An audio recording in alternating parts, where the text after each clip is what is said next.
मंडळी, देशात निवडणूक आयोगानं एक मोठी कारवाई करत तब्बल 334 राजकीय पक्षांना मान्यता रद्द केली आहे। या यादीत महाराष्ट्रातलाही फटका बसलेला आहे।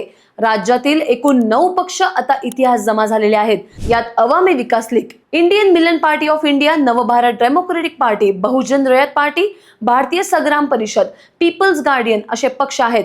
मात्र सर्वाधिक फटका बसलाय ते उत्तर प्रदेशला, कारण इथे तब्बल 114 पक्षांची मान्यता रद्द करण्यात आली आहे। या कारवाईनंतर आता देशात फक्त 6 राष्ट्रीय पक्ष उरलेले आहेत: Congress, Bhajap, Baspa, Rashtriya communist party, national people's party, Aam Aadmi party. प्रादेशिक पक्षांची संख्या आता 67 वर आलेली आहे।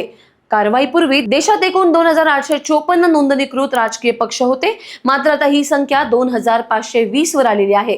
म्हणजेच पुढील निवडणुकांमध्ये काही पक्ष आणि त्यांचे चेहरे हे कायमचे अदृश्य होणार आहेत।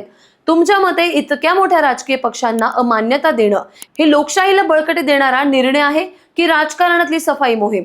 तुमचं उत्तर हे कमेंटमध्ये नक्की कळवा। आणि हो, पुढच्या राजकीय घडामोडी आधी समजून घ्यायच्या असतील तर त्याचं काय महाराष्ट्र या YouTube चॅनलला सबस्क्राईब करा, कारण इथे ऐकायला मिळतं खरं राजकारणातलं इनसाइड व्हर्जन।